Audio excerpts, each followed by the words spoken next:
Bueno, pues tengan muy buenas noches, amados hermanos. Mi esposa Zuleima y este servidor de ustedes también, Salvador González, tenemos la dicha esta noche que el Señor nos ha regalado para poder compartir con ustedes este precioso tema que ya nos lo decían el viernes pasado y también ahora, también en la noche, pues ya lo hemos escuchado, ¿verdad? ¿Por qué y cómo debo leer la Biblia?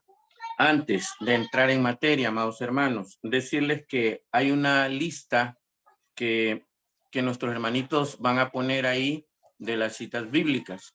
Queremos decirles en el nombre de Jesús de que estas citas bíblicas las anoten y posteriormente, con un poquitito más de tiempo, puedan a lo mejor consultarlas.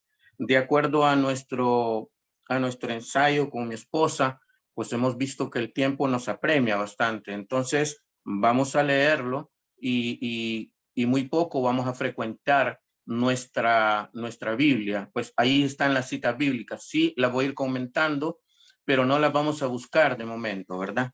Así es que, gracias, amados hermanos.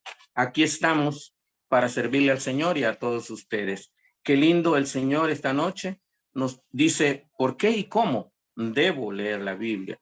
Según los datos históricos que tenemos, fue escrita en griego, arameo y también en hebreo.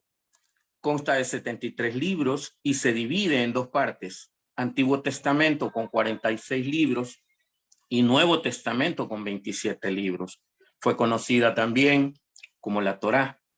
Y este es el texto que contiene la ley del cristianismo, también llamada Pentateuco. ¿Y por qué se le llama Pentateuco?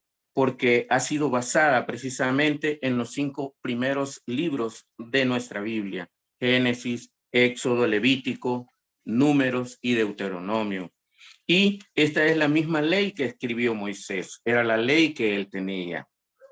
Con esta breve reseña, amados hermanos, nos preguntamos, ¿qué es la Biblia? La Biblia es el conjunto de libros sagrados que, si tomamos sus raíces del griego, biblión significa rollos, papiros, libros sagrados, y es una palabra femenina cuyo significado es colección de libros sagrados de los judíos y cristianos. Dicho en nuestras palabras, es nuestro manual de vida. Mire qué lindo, nuestro manual de vida. No solo los electrodomésticos, ni los teléfonos, ni nada, vienen ahora con su manual. También Dios quiso que cada uno de nosotros tuviera su manual. Nosotros también la conocemos como la palabra de Dios, el libro de la vida. También le conocemos como el libro de la ley, las sagradas escrituras, la ley de Dios, la espada de doble filo. Y mire qué lindo, probablemente habrán otras formas de cómo referirnos a la palabra de Dios. Y esto es bien importante, amados hermanos. En el libro de Oseas, capítulo 4, versículo 6, vamos a leer que dice que mi pueblo languidece o perece por falta de conocimiento. Algunas versiones dice languidece, en otras versiones dice perece por falta de conocimiento. O sea, nos está diciendo porque no conocemos, porque no leemos.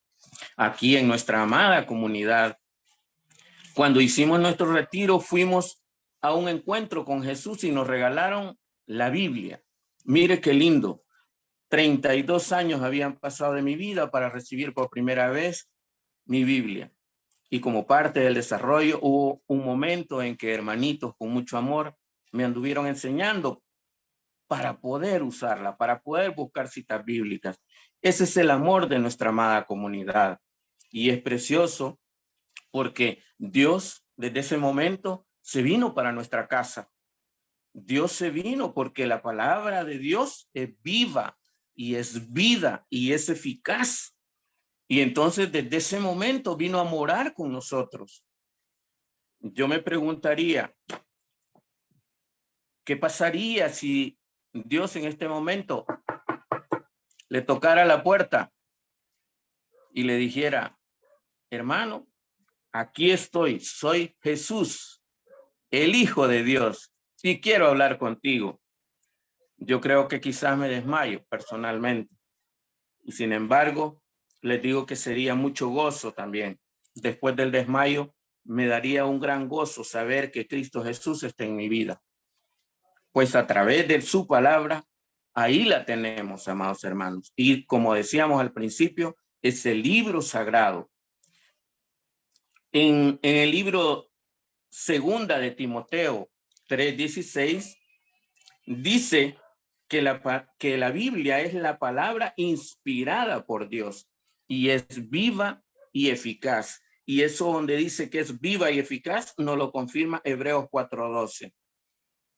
Nos enseña, nos reprende y nos corrige. Nos enseña con mucho amor. Ya lo diría el profeta Jeremías en el capítulo 31:3. Con mucho amor te he amado, con amor profundo te he amado. Y así le decía a tu pueblo y le está diciendo a usted también esta noche, amado hermano. Reprende y corrige. Gálatas 3:1 nos dice también, como le decía el apóstol Pablo a los Gálatas. Es una palabra bien fuerte, amados hermanos. Gálatas estúpidos, les decía. Entonces, yo digo que si me trataran así, no la leería. Sin embargo, porque es la palabra de Dios, tendría que hacer ese gran esfuerzo, amados hermanos. Educa para una vida de rectitud. Dios no quiere que usted y yo andemos torcidos, que andemos caminando pando. Quiere que caminemos derechito. Y dice que sirve para capacitar al ser humano de Dios para hacer toda clase de bien. En ningún momento nos está dando chance de hacer un poquitito el mal. Es toda clase de bien. Y ese es el mandato que nos da. Por eso es que es bien importante que pongamos atención a lo que nos va a decir mi amada esposa. Vamos a escuchar una pequeña reseña de lo que ha sido la Biblia en el Antiguo Testamento. La Biblia es un conjunto de testimonios de personas contando lo que les pasó a ellos. Podemos encontrar diferentes clases de historias como de amor, de fortaleza, de tristeza, de alegría, de gozo, de muerte. Es un camino de subidas y bajadas que nos llevan a una cumbre que le da sentido a todo, a una cumbre que es la luz, y esa cumbre es nuestro Señor Jesucristo. Antes Dios hablaba a través de los profetas, ahora lo hace a través de su Hijo amado. Por eso es que es necesario que sepamos del Antiguo Testamento para poder conocer el vocabulario de Dios, para poder comprender lo que Jesús nos decía en San Mateo 5, cuando nos hablaba de la bienaventuranza, cuando decía pobres de espíritu, bienaventurados los pobres de espíritu. Otras versiones dice bienaventurados los pobres de corazón. También el profeta Ezequiel ya nos hablaba y nos decía que de cuál era el valor de aquellos que nada podían cambiar, pero que rechazaban el pecado en su corazón para no ofender a Dios. Esos eran los pobres de Yahvé, así le llamaban, los amados de Yahvé. Hubieron varias etapas en la Biblia, pero desde cuando Dios creó al mundo, en la creación que puso a todo lo hizo perfecto, puso una pareja perfecta, Adán y Eva, pero ellos pecaron y los excluyó del Edén. Luego tuvimos la etapa de los patriarcas, donde teníamos a Noé, a Abraham, a José, a Moisés. Cuando aparecieron los reyes como Saúl, David, Salomón, Jeroboam, profetas como Samuel, como Ezequiel. Y luego llegaron a una etapa que le llamaron el exilio, cuando Babilonia conquistó a Israel. Y aquí es donde quiero llegar y aquí me quiero detener. ¿Por qué? Porque Dios nos habla a través de su palabra y en este momento nos quiere hablar algo bien especial. nos quiere contar la historia que vivieron los israelitas en ese momento. Dios había traído a los israelitas ayudándoles en todas esas etapas anteriores. Y los israelitas siempre desobedeciendo, siempre cayendo. Dios se cansó y pasó 400 años en silencio. Y dijo, la consecuencia de sus pecados los llevará hasta lo último. Pero aún así yo estaré con ellos. Los israelitas se maltrataban, se mataban entre ellos y llegaron a tal extremo que se comían entre ellos. Estando en el exilio, ellos comienzan a perder toda clase de esperanza. Dudaban de Dios, no encontraban salida. ¿Y qué hace, hermanos? ¿Qué hace Dios cuando su pueblo duda de él? Pues Dios lo que hace es que les manda esperanza a su pueblo por el amor que les tiene. ¿Y cómo lo hace? Enviándoles su palabra a través de promesas, a través de profecías. Moisés escribió el Pentateuco del que les hablaba mi esposo y lo hizo para los israelitas. Después se encontró con Dios en el Sinaí, donde le dio también los 10 mandamientos. Así Moisés pudo llevarle a su pueblo para que ellos pudieran vencer el pecado. Pero aún así ellos seguían en lo mismo. Por eso es que los israelitas, al ver esa situación, comenzaron a ser fieles a la palabra, a hacer vida todas las enseñanzas de los profetas y a ser obedientes. De esa manera fue como ellos pudieron llegar a resurgirse. No perdieron la esperanza en el Señor. Dios hizo que volvieran a su tierra, levantaron el templo, reconstruyeron los muros y siguieron confiando en la venida de un Mesías. De esta gente fue que apareció Simeón, Ana la profetisa, José y María, y de ahí fue que nació Jesús. El mundo del Antiguo Testamento fue de mucha crueldad, mucha violencia, mucha depravación, mucha tortura. Cuando conquistaban a un pueblo, mataban a todos los hombres, niños varones, y a sus mujeres las violaban. Luego las mandaban a hacer concubinas o las prostituían. Así eran los asirios, así eran los egipcios, así eran todos ellos. En el Nuevo Testamento no era nada diferente. Eran crueles, los crucificaban hasta que morían asfixiados con su misma sangre. Al ver el sufrimiento y gritos, muchos de sus familiares los desclavaban y por eso es que ponían soldados. Así hicieron con nuestro Señor Jesucristo. Todos sabemos que el Antiguo Testamento es la promesa, el Nuevo Testamento es el cumplimiento. En el Nuevo Testamento se habla del punto culminante, que es la cumbre, y esa cumbre es Jesús. Evangelio es el testimonio de impacto que tuvo Cristo en la vida de los apóstoles. Personas que conocieron historias que cambiaron el rumbo de su vida. ¿Por qué? Porque ellos pudieron ver en Jesús sanaciones, liberaciones, milagros. Vieron cómo hasta los mismos espíritus le huían. Y el propósito de estos testimonios escritos de los apóstoles es para que también, así como impactaron la vida de ellos, impacte también la vida de nosotros. Los evangelios, hermanos, son San Mateo, San Marcos, San Lucas, San Juan, donde cada uno habla de lo que a ellos les impactó, lo que hizo en la vida Jesús en mucha gente. Y eso nos lo dice Lucas 4:16.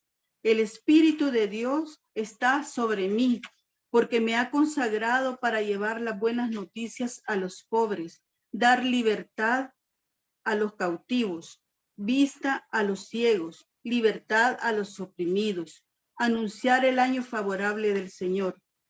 Y literalmente ellos pudieron ver liberaciones, pudieron ver sanaciones. pero aún había algo profundo que venía desde el Antiguo Testamento, aún ya teniendo la ley de Moisés, y ese era el pecado. Dios en la ley de Moisés dio las especificaciones de cómo vencer el pecado. Les decía lo que era bueno, lo que era malo. Les decía lo que podían hacer y lo que no podían hacer. Pero esa ley tenía una limitación. Y solo sabiendo cuál era esa limitación, podemos comprender lo que nos dicen los evangelios. Y esa limitación era que se necesitaba el poder y el amor del Espíritu Santo. La ley no era suficiente. Se necesitaba una fuerza interior para poder vencer el pecado. Y por eso Dios nos daba esperanza a través de Ezequiel 36, 26, 27, donde nos dice que Dios nos hace una promesa. Arrancaré de vuestra carne un corazón de piedra y le daré un corazón de carne. E infundiré mi espíritu y viviréis. Haré que cumplan mis mandamientos y mis preceptos. La tan sola ley de Moisés no le daban ganas de vencer el pecado. Pero ¿sabe qué? Nadie comete un pecado solo porque sí. ¿Cómo es el pecado?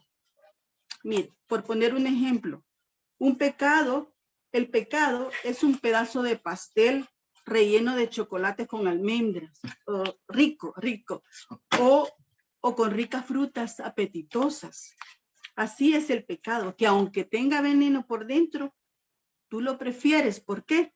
Porque se ve bien rico y porque de esa manera vas a caer en la tentación. Pero aún así sigue dándonos Dios esperanzas. En Jeremías 31, 33, este será el pacto, decía, con Israel. Pondré mi ley en su corazón y la escribiré en su mente. Yo seré su Dios y ellos serán mi pueblo. Yo, el Señor, lo afirmo. Así la ley es poderosa dentro de mí, dentro de ti, porque con la sola fuerza, ya lo habíamos dicho, no era suficiente y seguimos cayendo en el pecado y volvemos a caer en el pecado. Con Cristo se escribe una nueva etapa y esa etapa es la etapa del Espíritu Santo. ¿Qué significa Cristo?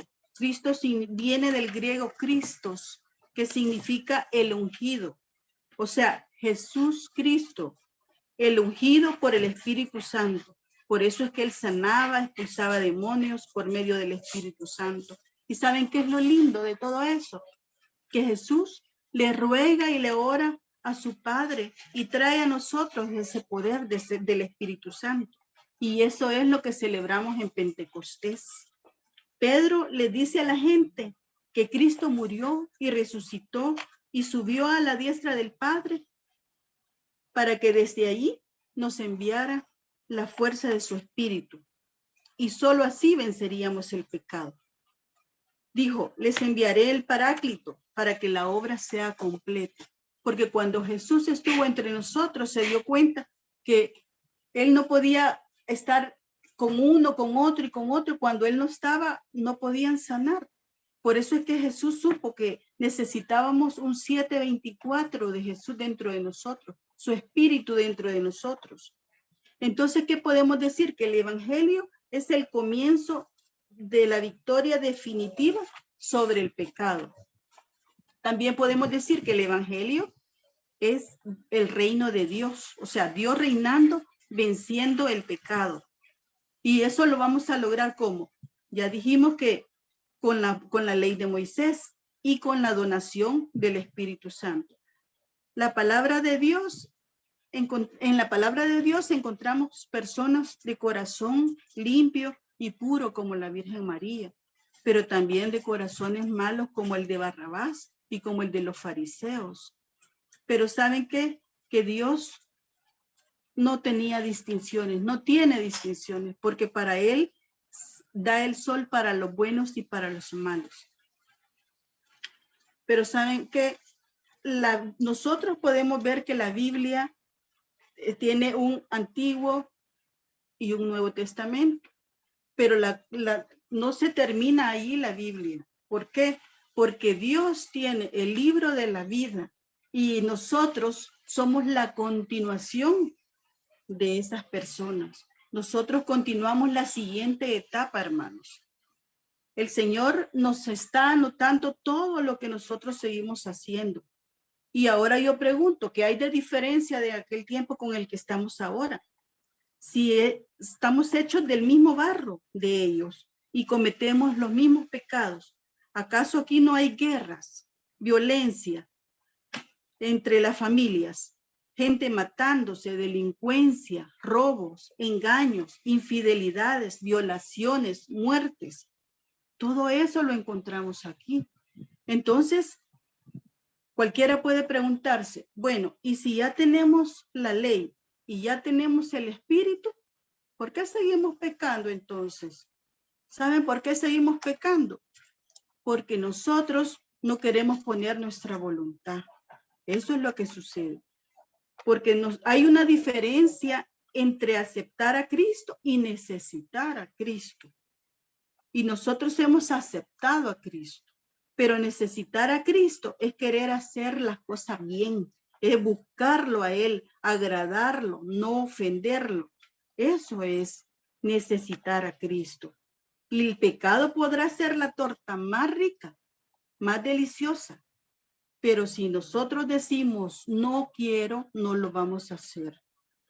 Hay que comprender que todo aquel que pone su confianza firme en Dios sigue siendo de esos escogidos a los que habíamos hablado antes, esos bienaventurados en los que habla Jesús en los evangelios.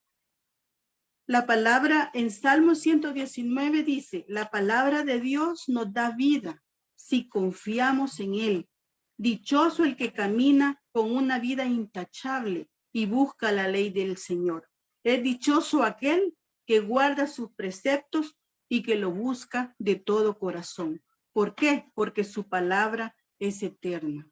El Papa Francisco denunciaba un día de estos problemas de esclavitud sexual. Hace poco se anunció más de 100 mujeres colombianas que desaparecieron en México. Estamos hablando del año 2022.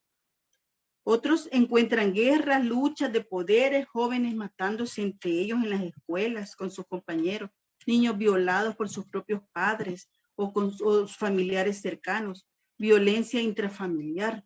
Y hoy, lo más reciente que nos preocupa y nos tiene a todos bien preocupados es el ataque a Ucrania. Guerras, hermano, que se están dando en la vida real. O sea, ya no es el Antiguo Testamento, es ahora. Entonces, hermano, díganme ustedes, necesitamos mucha oración, ayuno, para no perder la esperanza. Dios nos está amando siempre. Pero ¿qué es lo que necesita? ¿Qué necesitamos? Es leer o escuchar. Digo escuchar porque hoy tenemos redes sociales. Escuchar la palabra de Dios, escuchar a los profetas, a las personas que nos hablan de la palabra de Dios, de qué hacerlo vida en nuestro interior, porque en ella está la salvación. No hagamos oídos sordos a este llamado, a esta advertencia, porque los que así viven haciendo lo que a Dios le agrada, esos son los amados de Dios, esos son los amados de Yahvé. Y miren, no es casualidad que Dios nos haya traído al exilio, a saber cómo ellos eran, cómo ellos actuaban, a que nos traiga el Antiguo Testamento. ¿Por qué nos ha traído? Porque quiere que nosotros cambiemos hoy. No estemos pensando que el Antiguo Testamento fue aquel tiempo y que fueron historias. Estamos en el hoy y el Señor lo que quiere es que nosotros nos volvamos a Él, porque Él nos da la esperanza de que toda la vida estará con nosotros. El que tiene oídos que oiga. Gloria a Dios, amados hermanos. Miren qué interesante este relato que nos ha dado mi esposa, porque si nosotros tomamos la humanidad del Antiguo Testamento, la humanidad del Nuevo Testamento y nuestra humanidad, o sea, la actualidad que estamos hoy día, vamos a ver que no hay diferencia. El pecado sigue siendo el mismo y los que estamos, los protagonistas, por decir así, sabemos precisamente cuál es el pecado, porque ya nos ha sido dada la ley. Por eso Jesús no se cansaba también de decir, fariseos hipócritas. ¿Por qué? Porque tenían la ley en sus manos, pero no la cumplían. ¿Será que así nos está pasando también a nosotros? Que tenemos la ley, tenemos la Biblia junto a nosotros. Nos quejamos que hay veces Dios no está con nosotros. Hemos estado en pandemia y hemos estado renegando y diciendo, estoy aburrido porque estoy encerrado, yo quiero salir. Hermano, ha sido quizás el mejor momento para tomar la palabra de Dios y leerla cuidadosamente para edificarnos, porque Dios dice, yo estaré con ustedes todos los días hasta el fin. Bendito sea Dios, ahí está con cada uno de nosotros. Ahora, hermanos, retomando después de estos datos históricos, ¿por qué debo leer la Biblia? Nosotros tenemos 5 tópicos que quisiéramos manifestar a ustedes y decirles que no son los únicos. Y gracias a que este mensaje también es grabado, por eso es que también, y por la premura del tiempo, no hemos podido dar y leer la palabra, pero lo hemos comentado con ustedes. Y estos 5 tópicos dicen, ¿por qué debo leer la Biblia? Para conocer mejor a Dios, 1. 2, para fortalecer mi fe. La fe viene por el oír y el oír la palabra de Dios. Pero para aprender y reflejar el amor de Jesús. Es que no la voy a leer como una maratón de punta a punta del Génesis al Apocalipsis y yo ya la leí 2 que 3 veces, pero mi vida ¿cómo sigue? El reflejo que yo muestro a mis hermanos, a mi familia y a mis amigos, ¿cuál es?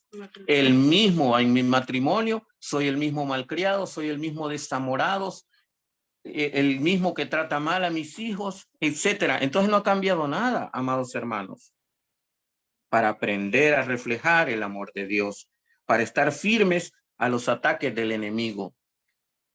La palabra no se equivoca y nos dice que el enemigo anda como león rugiente, anda viendo dónde le pone la cascarita de guineo, para que usted mire, caiga, para saber el pasado y el presente de nuestra historia, y eso es lo que precisamente hemos estado haciendo. Luego después, en cómo debo leer la Biblia, debemos tomar tiempo para orar antes de empezar a leer. Orar y pedirle al Espíritu Santo, nos lo decía nuestra esposa, esa es la gran diferencia que tenemos hoy. Tenemos el Paráclito para que ilumine lo que voy a leer. Y hay que estar dispuesto, como 2, a hacer vida ese mandato. Probablemente algunas cosas nos van a gustar y otras no, como decíamos al principio.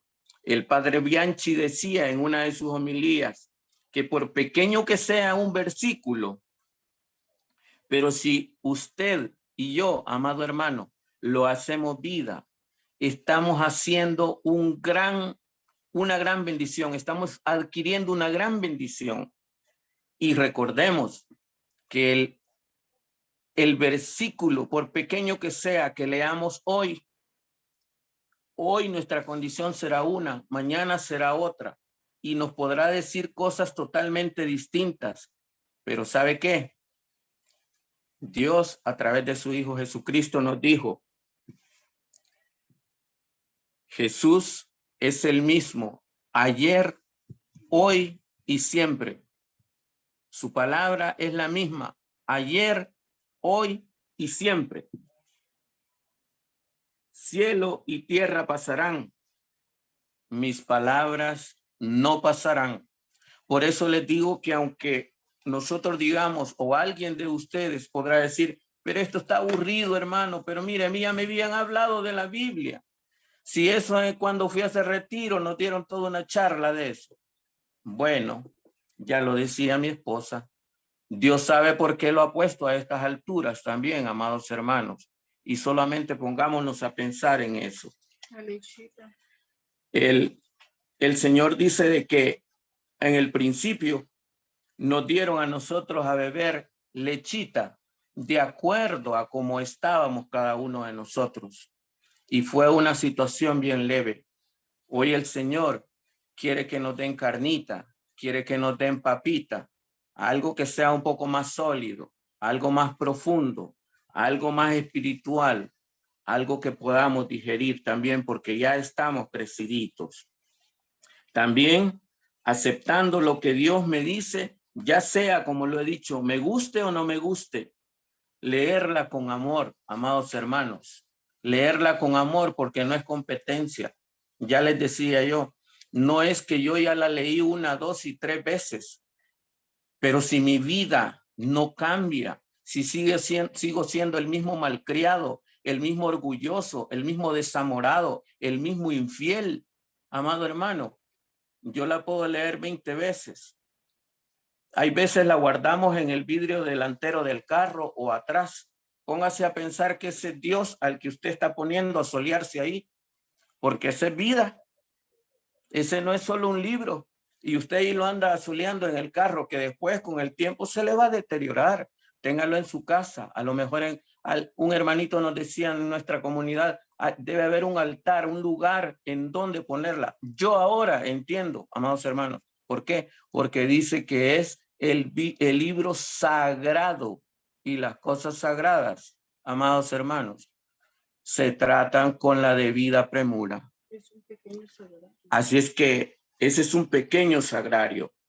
Luego, también para ampliar un poquitito, también les vamos a decir que en base a lo que nuestros sacerdotes también nos han dicho, empezar a leer la Biblia a lo mejor por el Evangelio de San Juan. Es saludable, amados hermanos, porque ahí nos vamos a encontrar con Jesucristo, ese Jesucristo revelador del Padre, el misterio que nos permite entrar en el reino de Dios, hacernos amigos con él. También en San Mateo, a San Mateo le impactaron sus palabras y él ve a Jesucristo como maestro, porque con su palabra nos lleva a la plenitud. El maestro que marca un nuevo rumbo de vivir, habla y predica como nadie lo hizo. Mire qué lindo. Estamos en el camino de la conversión. Eso es lo que veía San Mateo. San Marcos, para él Jesucristo era acción, era el que actuaba, el que cambiaba vidas, el que sanaba enfermos, el que obraba inmensamente. Qué fuerza tan transformadora tenía, que sanaba a cojos, le devolvía el habla a los mudos, le devolvía la vista a los ciegos, le devolvía el oído a los sordos. Hoy, en nuestros tiempos, en nuestros días, a Dios lo tenemos así, mire, ya sea en el carro o aquí guardado en la casa. Él quiere hablarnos, pero nosotros no lo dejamos. Él quiere también que nosotros lo escuchemos. Y mire, nosotros ¿qué hacemos? Nos tapamos los oídos, así ve. Y Dios está a hablar y hablar y hablar, pero es que yo soy quien soy y no me parezco a nadie. Y yo hago lo que a mí me venga mi santa y regalada gana. Dice. Amados hermanos, no podemos seguir en esa actitud. Entonces, después de tener los evangelios, amados hermanos, podemos tomar los Hechos de los Apóstoles. Esto es como una continuación del Evangelio de San Lucas, en donde habla de los primeros seguidores de Jesucristo, guiados por el Espíritu Santo. Habla de cómo se difundió la fe cristiana. No hay un orden específico, lo mismo que nosotros estamos diciendo, no hay un orden secuencial. Dios y su Espíritu revelan. La palabra de Dios tiene que tomarse en esa dimensión, dejarse guiar por el Espíritu Santo. Luego tomar los libros sapienciales que nos enseñan a vivir, los libros Proverbios, Salmos, Eclesiastés, Eclesiástico y Sabiduría. Y vaya si no hay grandes enseñanzas ahí para que caminemos en rectitud, como decía al principio. Seguido por también las cartas de San Pablo, llamadas también cartas de la cautividad, ya que fueron escritas dentro de la cárcel.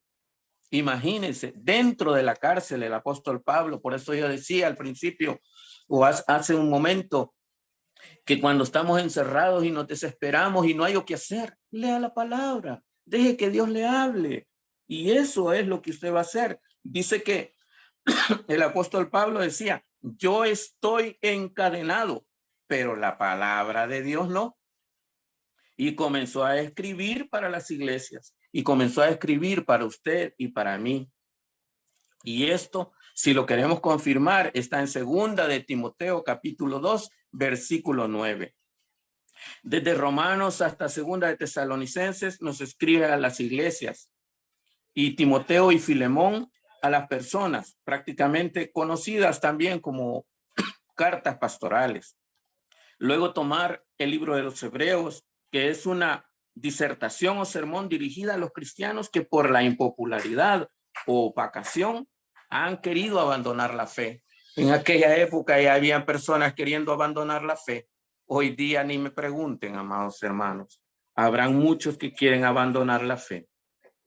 Desde Santiago hasta la carta de Judas es como una vida cristiana práctica, que podemos decir que comienza con las cartas y termina como un sermón, como un consejo, hasta llegar al Apocalipsis, el libro profético que nos habla del fin del mundo y que fue dado su maravillosa visión a Juan el Bautista, a San Juan, a San Juan, perdón.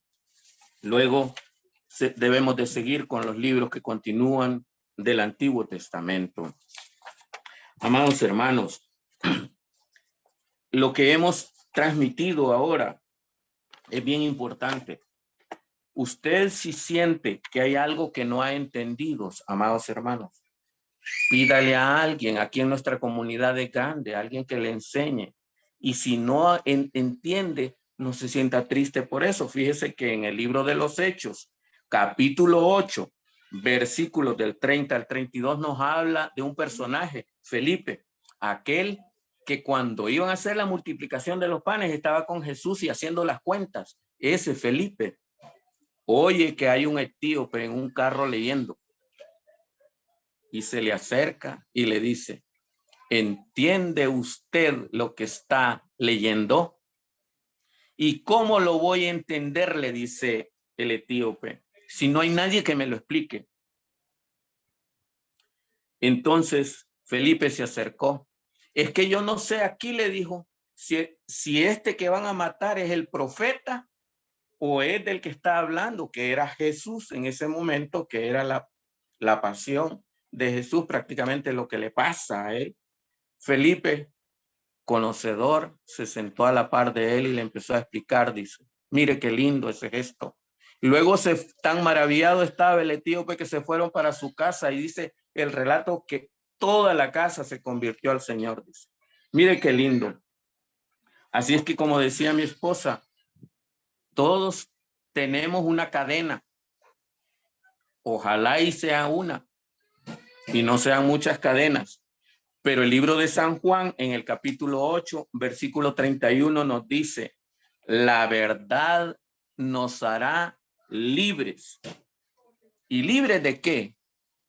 De las ataduras del pecado. Dios ya no quiere que estemos atados. Por eso es que hoy, amados hermanos, le damos gracias infinitas al Señor porque nos ha permitido un momento tan bello. Hemos aprendido grandemente. Y mi esposa y yo queremos darle gracias a todos ustedes por haberse tomado tiempo para escucharnos.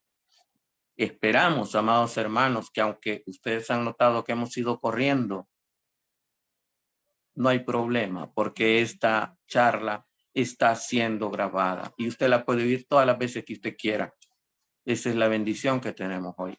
Los amamos mucho, amados hermanos, en Cristo Jesús.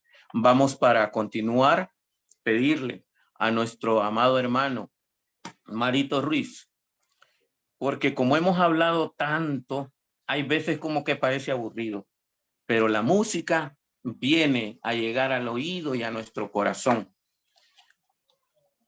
Hermano Marito Ruiz, compártanos ese canto que nos ha regalado esta noche. Les anticipo que después, al final, se les va a enviar en el chat ese canto. Así que disfrútelo, escúchelo, medítelo. En el nombre poderoso de Jesús. Gloria a Dios. Gloria a Dios, hermanos. Yo solo quiero invitarlos a que escuchen con atención la letra de esta alabanza. Quizás ya muchos la hayan escuchado muchas veces en las misas, en alguna reunión. Quizás no toda, porque la letra que tiene esta alabanza es bien rica y dice muchas cosas más. A veces solo hemos escuchado la estrofa y el coro, pero les invito a que pongan atención porque yo sé que el Señor les va a hablar más a través de ella. Así que, gloria al Señor. Gloria. Tu palabra me da vida, confío en ti, Señor. Tu palabra es eterna, en ella esperaré. Dichoso el que con vida intachable camina en la ley del Señor. Dichoso el que guardando sus preceptos lo busca de todo corazón. Tu palabra me da vida, confío en ti, Señor. Tu palabra es eterna, en ella esperaré. Postrada en el polvo está mi alma, devuélveme la vida, tu palabra. Mi alma está llena de tristeza, consuélame, Señor, con tus promesas.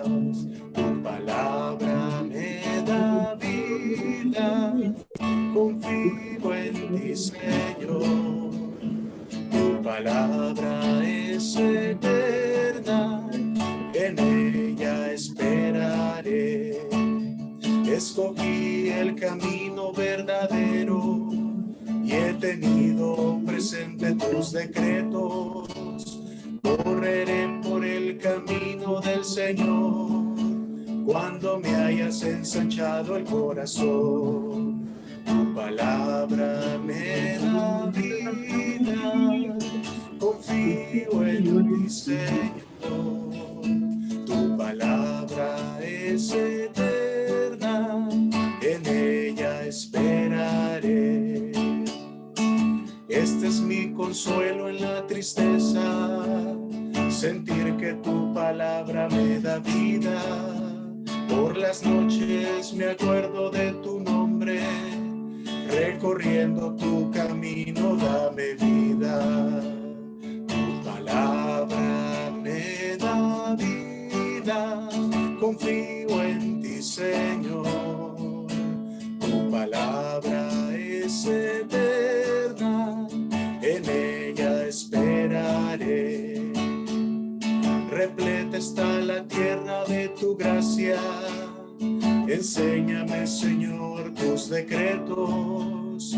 Mi herencia son tus mandatos, alegría de nuestro corazón. Tu palabra me da vida, confío en ti, Señor. Tu palabra es eterna, en ella esperaré.